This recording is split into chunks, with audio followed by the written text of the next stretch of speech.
ही संपूर्ण महाराष्ट्राला धडकी भरवणारी परत पुन्हा मोठी बातमी येत आहे।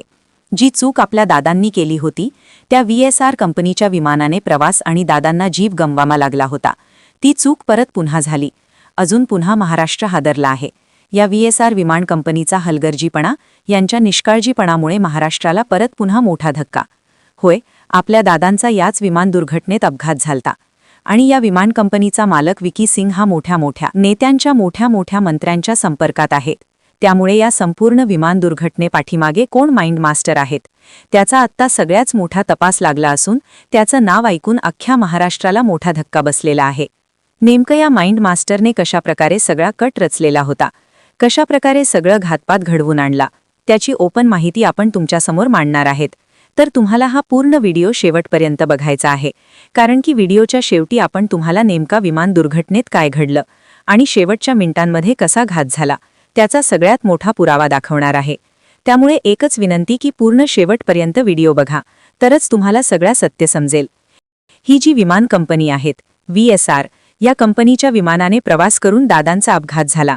त्यानंतर संपूर्ण महाराष्ट्र या विमान कंपनीकडे संशयाच्या दृष्टिकोनातून बघत आहे, कारण की दादांचा विमान खाली कोसळलं की त्याला आपटलं कोणी, सगळं जाणून बुजून हा अपघात घडवला की काय, याची सगळ्यात मोठी गुप्त माहिती आत्ताच आपल्या हाती लागली आहेत।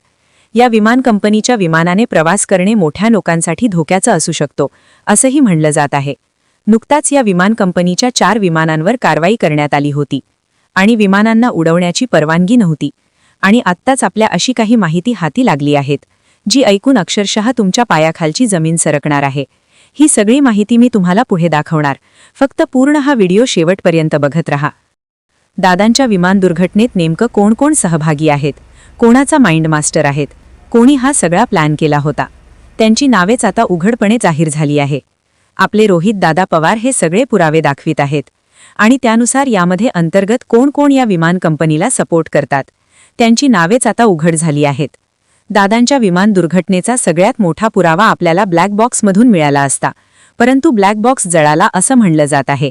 ब्लॅक बॉक्स म्हणजे संपूर्ण घटनेचा उलगडा आहेत आणि तो महाराष्ट्रासमोर जाहीर होणे गरजेचे आहे, कारण की ब्लॅक बॉक्समधील जी गुप्त माहिती आहेत तीच बाहेर आली असून नेमकं या ब्लॅक बॉक्सच्या माहितीमध्ये काही फेरबदल केला का किंवा यामध्ये काही घोटाळा करण्यात आला का, अशी सुद्धा आता महाराष्ट्रात चर्चा केली जात आहे।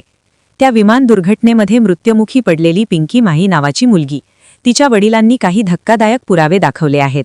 त्यांना कशाप्रकारे फोन केले जात आहेत आणि धमकी दिली जात आहे, मीडियापासून लांब रहा, परंतु यांच्या पाठीमागे संपूर्ण महाराष्ट्र उभा असून यांना काही त्रास होणार नाही। ज्याप्रमाणे आपल्या हाती काही माहिती लागली त्यानुसार प्रथम दृष्ट्या असं दिसतं की दादांचा सगळा ठरवून घात करण्यात आलेला आहे। थोड्या दिवसांमध्ये संसदेमध्ये दादांचा प्रश्न विरोधक मांडणार आहे। यामध्ये कशाप्रकारे यांनी सगळी गेम केली, कशाप्रकारे सगळा कट रचला, हे डायरेक्ट उघडपणे आता संसदेमध्ये विरोधी पक्षनेते जाहीरपणे दाखवणार आहे। नुकतीच रोहित पवारांनी राहुल गांधींचा इतर विरोधी पक्षांची भेट घेतली असून या सगळ्यांनी एकत्र येऊन दादांना न्याय देण्यासाठी आता मैदानात उतरणे गरजेचे आहे। या संपूर्ण विरोधकांच्या पाठीमागे संपूर्ण महाराष्ट्र उभा असून आपल्या दादांना न्याय मिळाल्याशिवाय राहणार नाही। नुकतंच या VSR कंपनीवर या VSR कंपनी आणि त्याचा मालक त्यांच्यावर जे आरोप होत आहे ते आरोप त्यांनी फेटाळले आहेत। ते म्हणताय की या संपूर्ण प्रकरणामध्ये त्या विमान पायलटांची चूक होती, त्यामध्ये आमची काही चूक नव्हती, विमानाचा मेंटेनन्स सगळं क्लिअर होतं, चूक झाली ती त्या पायलटांकडून आणि त्यामुळे सगळा अपघात झाला।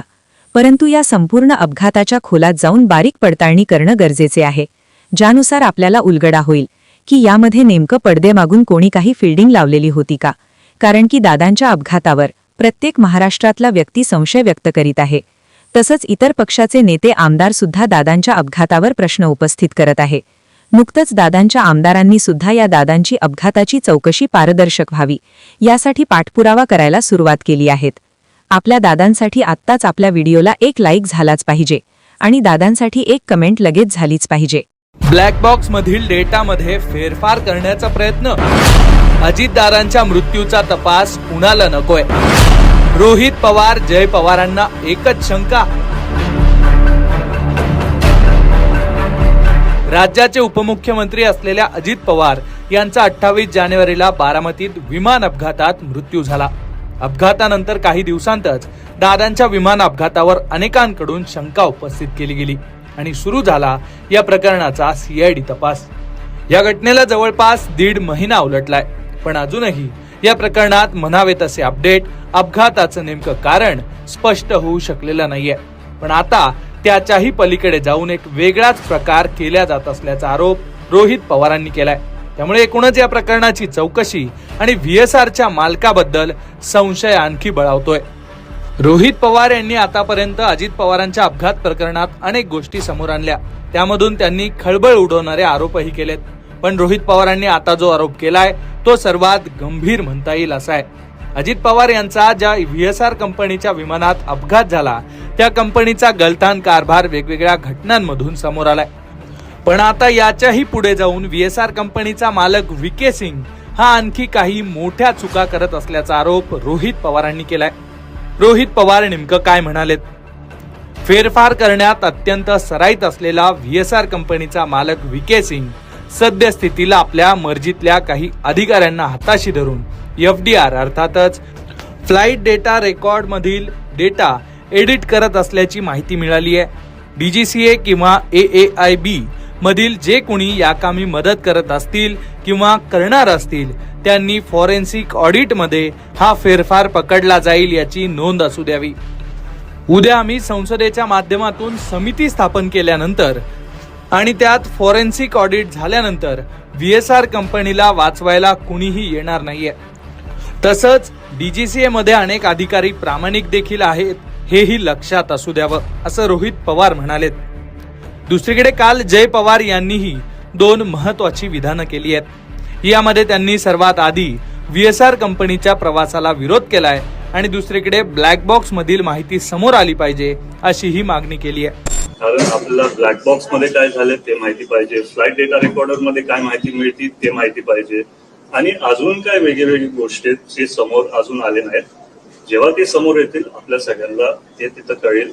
मी सुनेत्रा बहिणींशी बोललो, ते बोलले की माझा दौरा ऑफिस मधनं तयार झाला आणि त्यात त्यांना कळालं की त्यांना CM साहेबांबरोबर प्रवास करायचा, त्याच्यामुळे त्यांनी तिथं तपास तसा केला नाही.